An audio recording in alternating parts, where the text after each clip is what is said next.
The galaxy had always believed Earth to be insignificant. In the vast cartography of interstellar empires, humanity's home system was marked as an afterthought, a yellow star circling the outer quiet of a minor spiral arm, hosting a species that had only recently clawed itself free of gravity. Earth was catalogued as loud, divided, technologically uneven, and dangerously emotional. Not a threat, never a contender, merely another world destined to be absorbed, ignored, or erased when the tides of galactic history rolled forward. For centuries, the great powers of the galaxy had risen and fallen in predictable cycles. Species evolved, expanded, fortified, and eventually collapsed under their own weight. The galaxy was old enough to recognize patterns, and humanity fit neatly into one it had seen countless times before: short-lived, violent, inventive, and doomed. But what the galaxy failed to understand was that humanity had never been trying to impress anyone. Earth's history was not one of effortless dominance or inherited supremacy. It was a story forged in scarcity, conflict, and constant existential pressure. From the moment early humans first stood upright beneath an indifferent sky, survival had been an act of defiance. Every era brought new catastrophes: plagues, wars, climate disasters, ideological fractures, and every time humanity adapted, endured, and rebuilt. The species learned to innovate not because it wanted to, but because extinction had always been just one mistake away. That pressure shaped something rare. While older civilizations enjoyed millennia of stability beneath unchanging stars, humanity evolved under relentless stress. Nations rose and fell in decades, not epochs. Technology advanced in bursts driven by desperation. Military doctrine was rewritten again and again by hardened failure. Earth became a crucible where inefficiency was punished brutally and complacency was lethal. And so, when humanity finally reached beyond its solar system, it did so carrying centuries of scars and centuries of lessons. The galaxy noticed, but only faintly. Humanity's first extrasolar probes were observed, catalogued, and dismissed. Primitive fusion signatures, crude artificial intelligence, inelegant hull designs, no unified interstellar authority, no ancient legacy fleets, no megastructures visible from deep space. To the galactic consensus, Earth was a developing species that might one day become useful as labor, trade, or entertainment. Then the galaxy burned. It began, as most galactic catastrophes did, with a border war between ancient powers. The Car Dominion, a civilization of cold-blooded strategists with fleets measured in the tens of thousands, launched a calculated expansion into disputed systems. Their adversaries, the Vile Compact, responded with equal force. What should have been a contained conflict instead ignited old alliances, reawakened dormant grudges, and destabilized trade routes spanning half the galaxy. Within a single standard century, entire regions collapsed into chaos. Worlds were stripped bare, stars were harvested too aggressively and went dark. Refugee armadas clogged hyperspace lanes. Ancient empires that had stood unchallenged for hundreds of thousands of years discovered that age did not equal adaptability. Their doctrines were rigid, their fleets optimized for wars that no longer existed. The galaxy screamed, though no sound could carry through vacuum. It was during this era of unraveling that Earth received its first true interstellar contact, not as an invitation, but as a threat. A minor coalition aligned with the Car Dominion identified Sol as a potential logistics hub. Earth's position, once irrelevant, now lay near fractured supply corridors. Humanity's system was lightly defended by galactic standards, and its species untested in large-scale interstellar war. The decision was made quickly, efficiently, and without malice. Earth would be seized. The invasion force arrived without ceremony.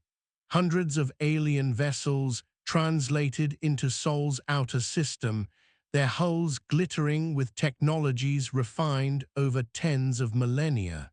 They did not broadcast demands. They did not negotiate. In the galaxy's long history, resistance from a species like humanity was considered a waste of time. What followed shocked no one at first. Earth's orbital defenses were primitive compared to the attackers. Humanity fought anyway. Missile platforms burned themselves out trying to overwhelm shields they barely understood. Fleets of human warships, designed primarily for deterrence and patrol, engaged enemies that outclassed them in raw firepower. The battles were brief, brutal, and catastrophic. But they were not meaningless. Human forces adapted in real time. They sacrificed ships to gather data. They tested enemy responses. They used the clutter of orbital debris as cover. They exploited moments of hesitation when alien commanders encountered tactics that did not fit their models. The invasion slowed. The cost to humanity was staggering. Cities were lost. Orbital infrastructure collapsed in flames visible from Earth's surface.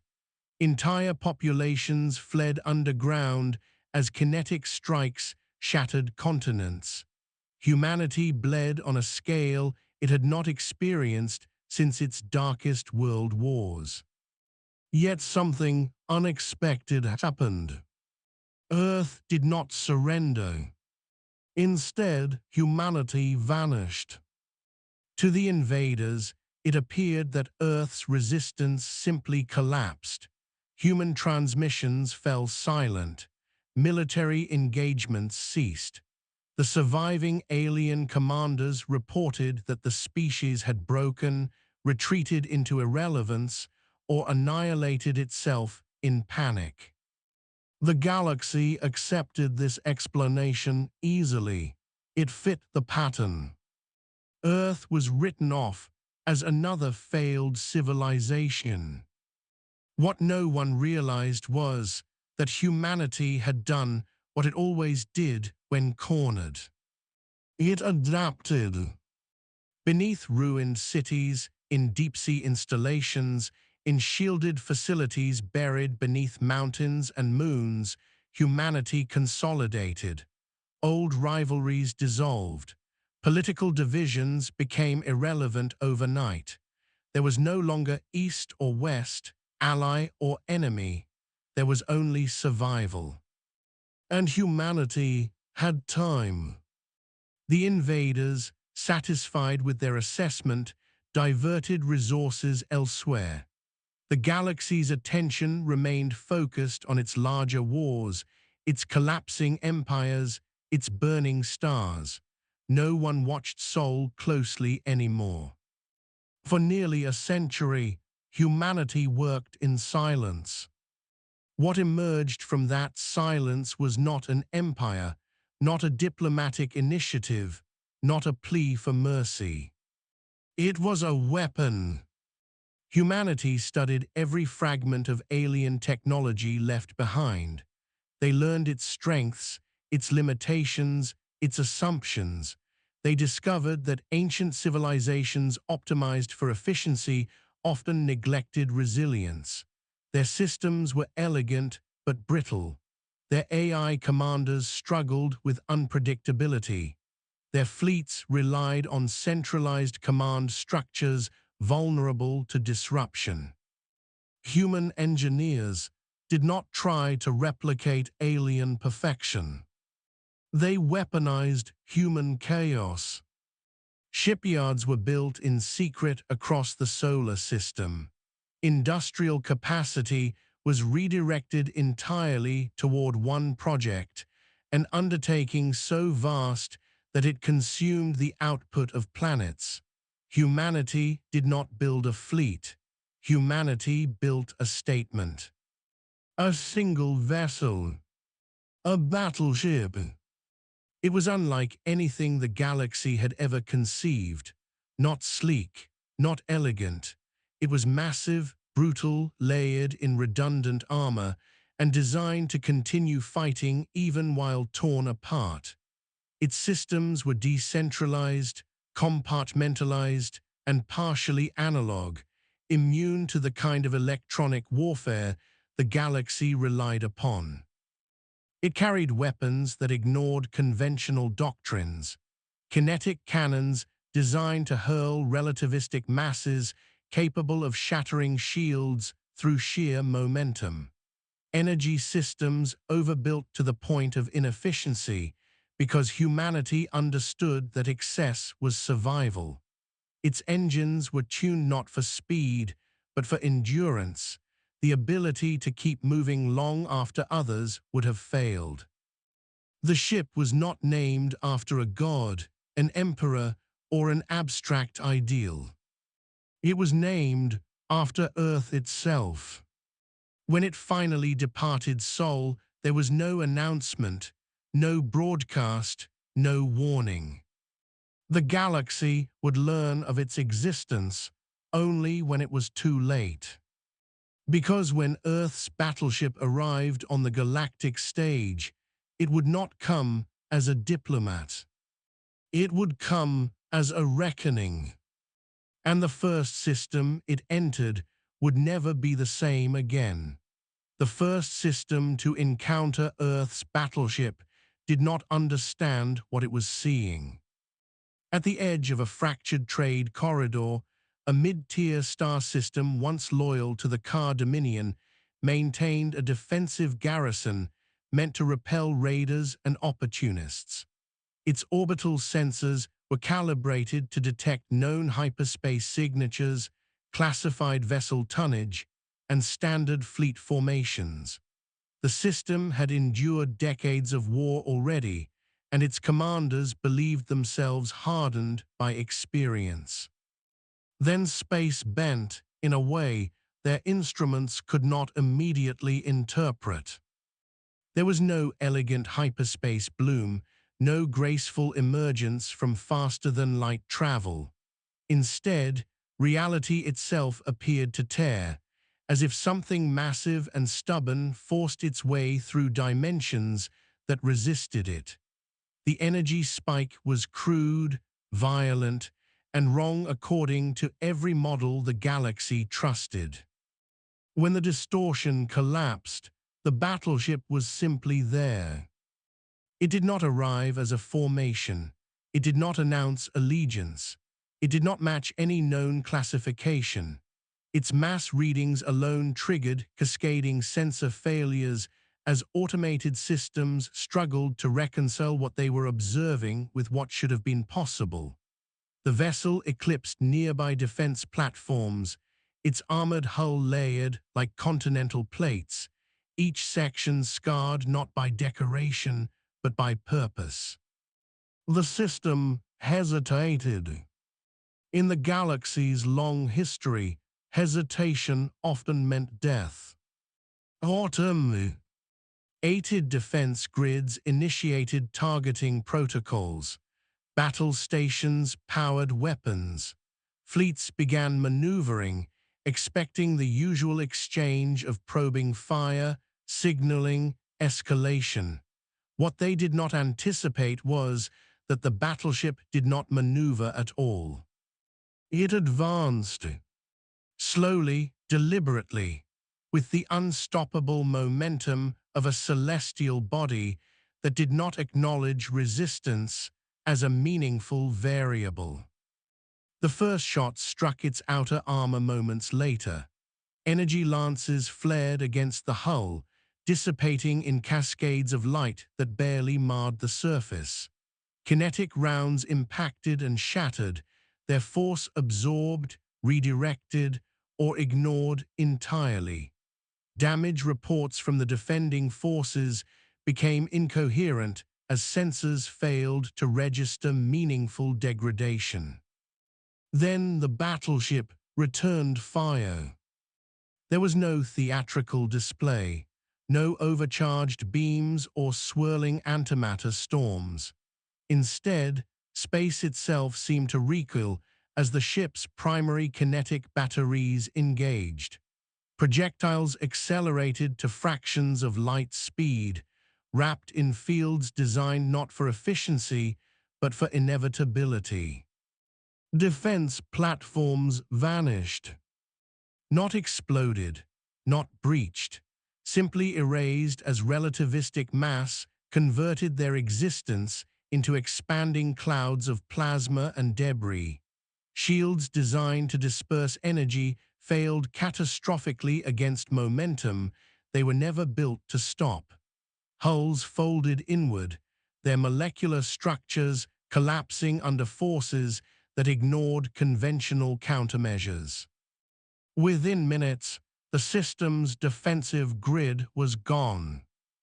The battleship continued inward, its course unwavering, its systems adapting continuously. Autonomous subsystems rerouted power around damaged sections. Redundant command nodes took over without interruption.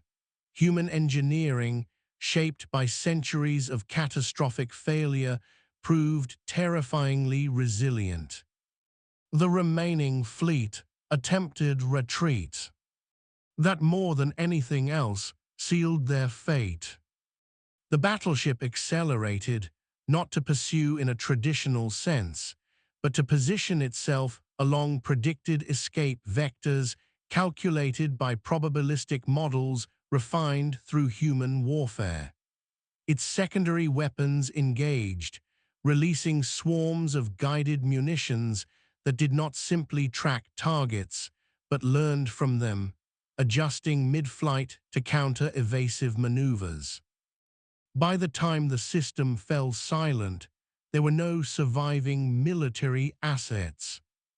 The battleship did not bombard planets. It did not annihilate civilian infrastructure. It did not occupy territory. It transmitted data. Across every known communication band, a compressed burst of information propagated outward, carried by relays, intercepted by listening posts, and forwarded by terrified observers. The data included sensor recordings, battle metrics, and a single unmistakable identifier buried within the signal. Human origins. The galaxy reeled. At first, many dismissed the reports as fabrications or misinterpretations.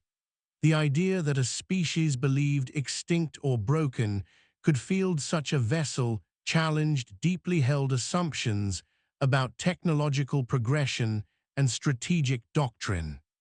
Analysts proposed ancient relics, rogue AI constructs, or experimental weapons from unknown powers. Then the battleship appeared again. And again.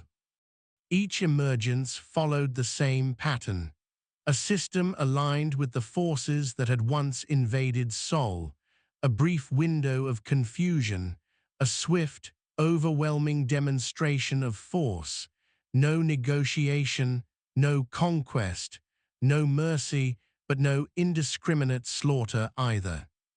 The battleship was not waging a war of expansion. It was delivering a message. Galactic intelligence networks scrambled to assemble a coherent picture. Every engagement defied established models. The vessel did not rely on fleet support. It did not retreat for repairs. Damage assessments suggested it sustained hits that would cripple conventional warships. yet its combat effectiveness remained largely unchanged. Even more disturbing was its strategic behavior.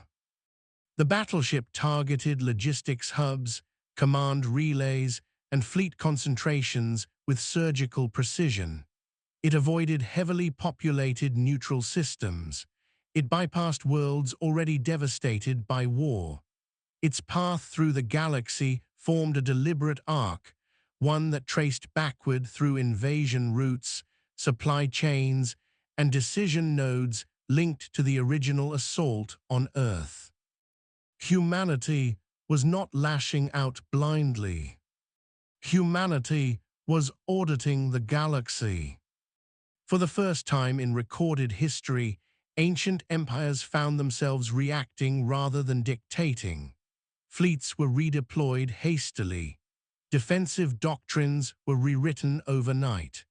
Political councils convened emergency sessions that dissolved into chaos as representatives argued over whether humanity represented a rogue actor, a misunderstood survivor, or an existential threat.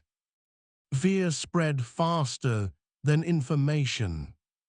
Refugee convoys altered their routes to avoid regions where the battleship had been sighted.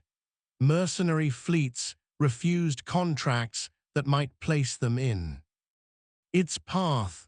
Entire sectors declared emergency neutrality, hoping irrelevance might spare them. But neutrality did not guarantee safety. As the battleship advanced, it began encountering fleets that were not directly involved in Earth's invasion, but were complicit through alliance, support, or silence. In those engagements, the outcome was the same, but the message became clearer. The battleship did not destroy indiscriminately. It dismantled capability. Weapons platforms were disabled with precision strikes. Command ships were neutralized first. Fleets found themselves intact but powerless, drifting amid the wreckage of their own assumptions.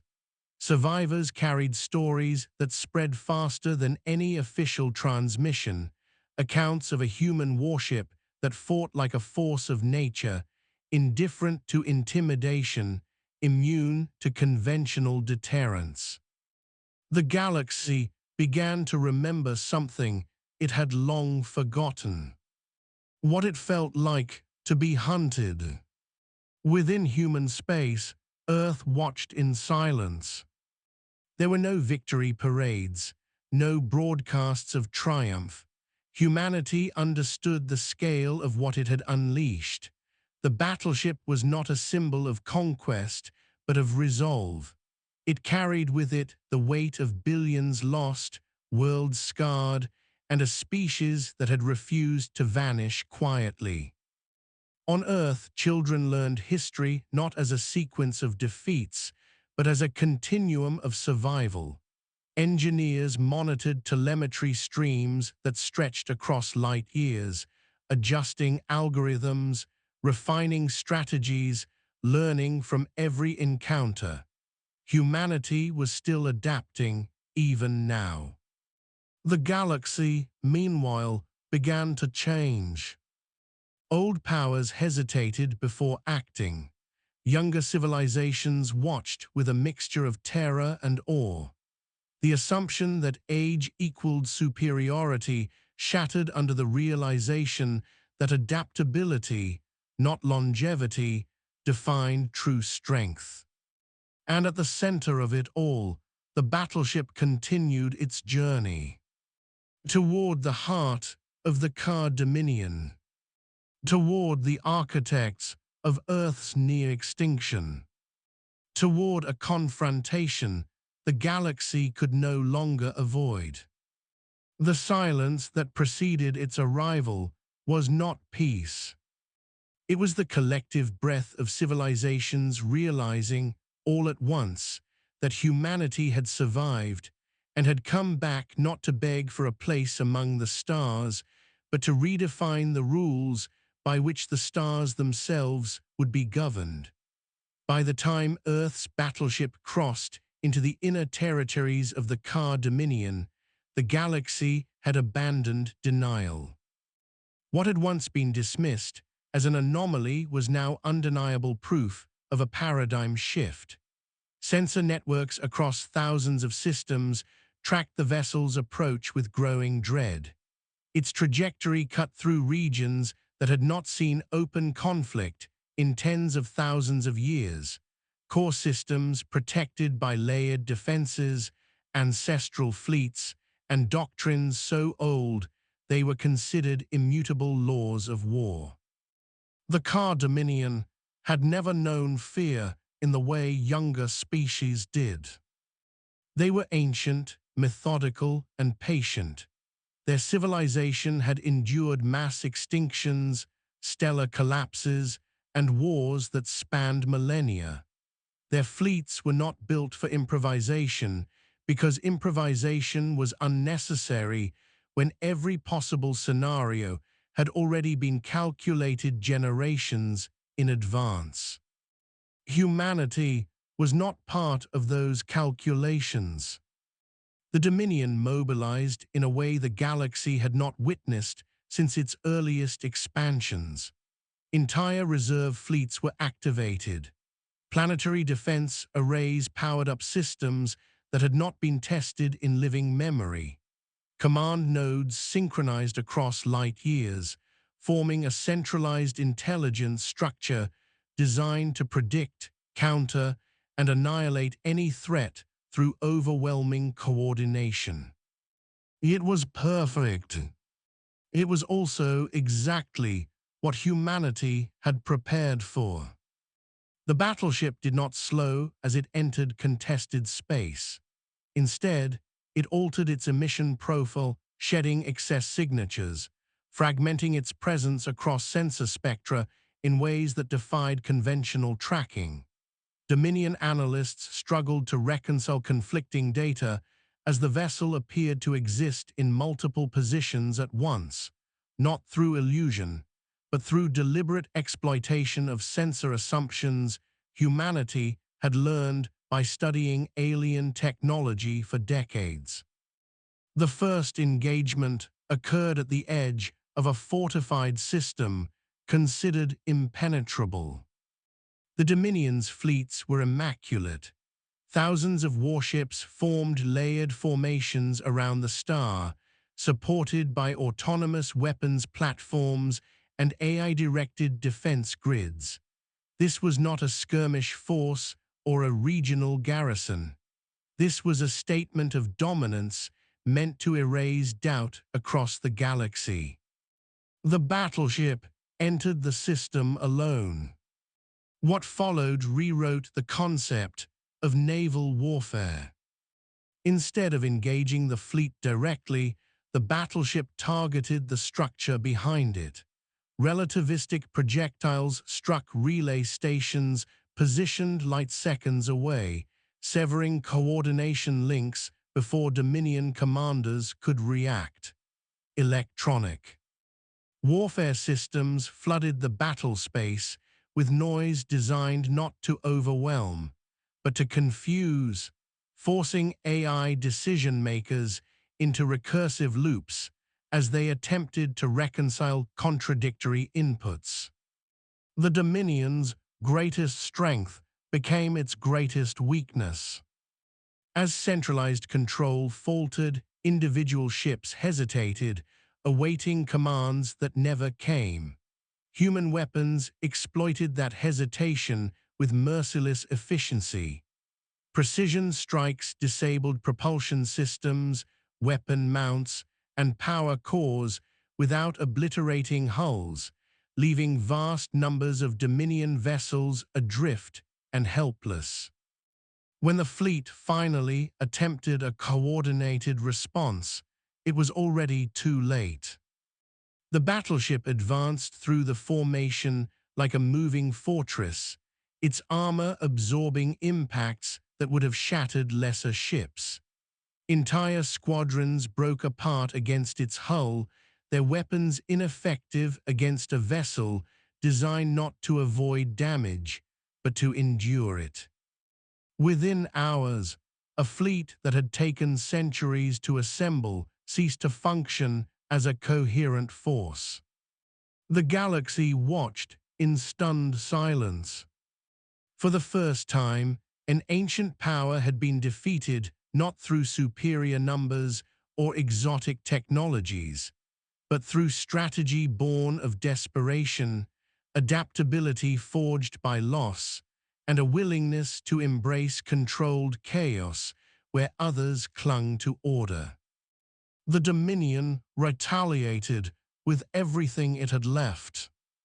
Across multiple systems, human assets, probes, listening posts, distant colonies came under coordinated attack. The galaxy expected humanity to recoil, to pull back its lone battleship in defense of its homeworld. It did not. Instead, the battleship pressed deeper. This was the moment many civilizations later identified as the turning point, not of the war, but of galactic history itself. Humanity demonstrated something no other power had dared to attempt. They decoupled survival from territory. Earth did not rely on holding ground. Humanity had learned, across countless wars on their own planet, that clinging to symbolic locations often led to annihilation. Instead, they focused on capability. As long as the battleship existed, humanity existed. As long as it fought, Earth's enemies could never feel safe. The psychological impact was devastating. Dominion worlds fortified themselves only to be bypassed.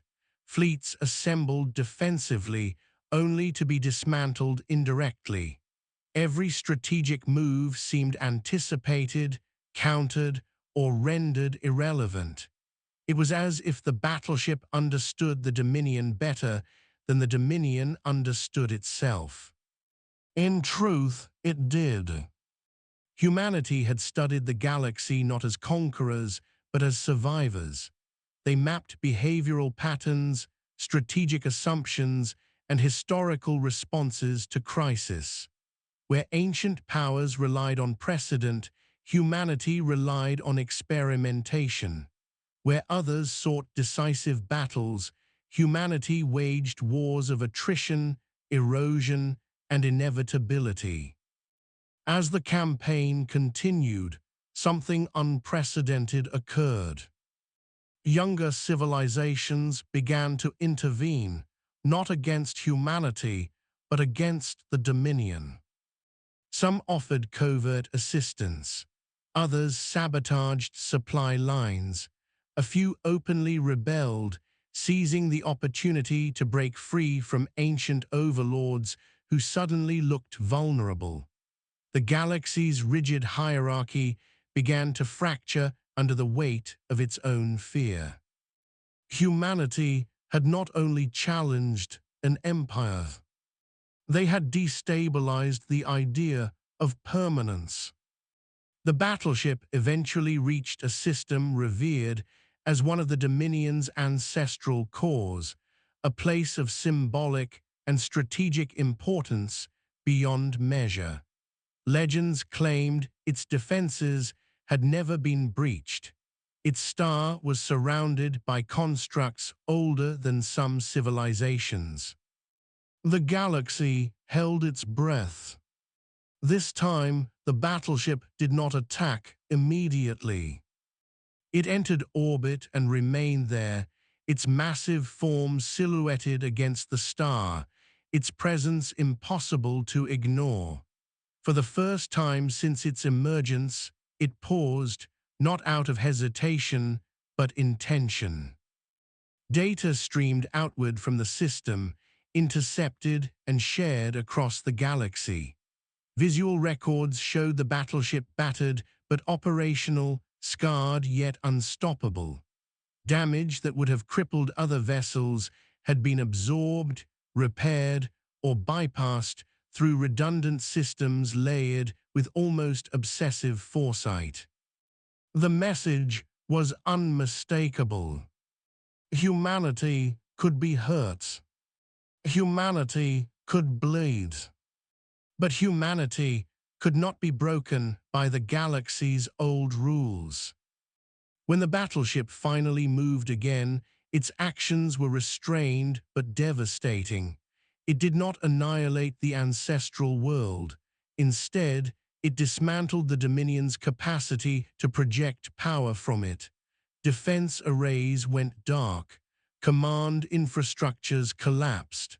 The heart of the Empire was left intact but impotent. The ancient powers of the galaxy understood then that this was not a war of extermination. It was a forced evolution. Humanity was compelling the galaxy to confront a truth it had long avoided. That survival favored those willing to change, to suffer, and to rebuild endlessly in the face of failure. As the battleship withdrew from the system, leaving a humbled empire in its wake, the balance of power shifted irrevocably. The galaxy did not cheer. It did not celebrate.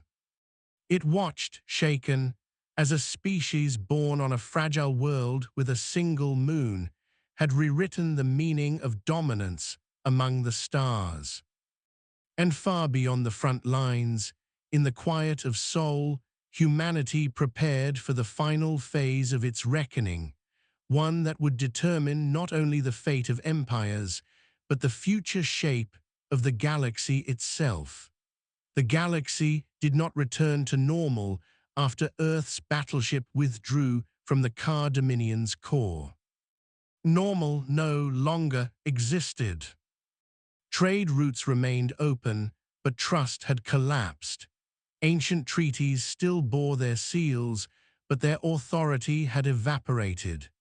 Fleets continued to patrol borders, yet every commander now did so with the awareness that somewhere beyond their senses, a human-made object might be watching, calculating, adapting. For the first time in galactic history, power was no longer assumed to be permanent. The Dominion survived, but it was forever changed.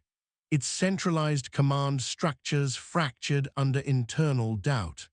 Subordinate civilizations, long suppressed beneath the weight of inevitability, asserted autonomy. The myth of ancient infallibility, the belief that age guaranteed supremacy, was irreparably shattered. And at the center of that collapse was a single truth the galaxy could no longer ignore. Humanity had won without conquering. Earth's battleship did not linger as an occupying force. It did not carve out territory or demand tribute. Instead, it began a long, deliberate journey outward, retracing its path through contested space, appearing unpredictably at the edges of conflicts, observing, intervening only when escalation threatened annihilation. It became something unprecedented, a stabilizing terror. Where once ancient empires dictated outcomes through sheer presence, now every act of aggression carried uncertainty. No power could be sure that an unprovoked strike would not invite intervention. No fleet could mass without considering whether its formation revealed vulnerabilities human analysts would exploit. The galaxy learned restraint, not through diplomacy, but through consequence. On Earth, the cost of this transformation was never forgotten. Entire generations had grown up beneath orbital scars still visible in the night sky. Memorials stretched across continents, honoring billions who never lived to see humanity's resurgence. The battleship was not celebrated as a symbol of triumph, but as a reminder of what survival had demanded. Humanity understood something the galaxy did not. Victory was not the absence of enemies. Victory was the prevention of extinction. As decades passed, new civilizations rose into space under a very different sky. Their first transmissions no longer assumed humanity was primitive or fractured. Earth was studied with a mixture of awe and caution. Its history was taught as a warning, a case study in what happened when a species underestimated one forged by adversity. And humanity, in turn, did not retreat into isolation. They shared selectively, defensive technologies designed to preserve autonomy rather than enable conquest, strategic frameworks that emphasized decentralization, resilience, and adaptability. The lessons learned in blood were not hoarded, but distributed carefully, shaping a galaxy less reliant on monolithic power. The battleship itself became legend. Over time, its appearances grew rarer. Some claimed it had been destroyed in a distant engagement. Others believed it still roamed the void, its systems slowly evolving beyond even human comprehension. A few whispered that it no longer needed to intervene, that its mere existence had already fulfilled its purpose. Those closest to the truth understood something deeper. The battleship had never been the point. It was the proof. Proof that a young species could outthink ancients. Proof that resilience could outperform refinement. Proof that chaos, when mastered, could dismantle order that had grown stagnant. Humanity did not dominate the galaxy. Humanity changed it. In the centuries that followed, galactic conflicts became shorter, less absolute. Empires fractured into federations. Centralized authorities gave way to adaptive coalitions. The old cycle of rise and collapse slowed, replaced by something unfamiliar but enduring. Balance. And at the heart of that balance was the memory of a moment when the galaxy cried out in fear, not because humanity sought to rule the stars, but because it had proven something far more unsettling. That survival did not belong to the oldest. It belonged to those who refused to die. Far from the galactic core, beneath a quiet yellow star, Earth continued to turn. Cities rebuilt, oceans healed. Humanity looked outward not with hunger but wit. Vigilance. The species that had once been dismissed as loud, divided, and doomed now stood as a living contradiction to the galaxy's oldest assumptions. They had been attacked. They had endured. They had adapted. And when Earth's battleship arrived, the galaxy learned, too late, that humanity's greatest weapon was never its technology, its ships, or its firepower. It was the unbreakable will of a species that had survived everything the universe had thrown at it, and was still standing.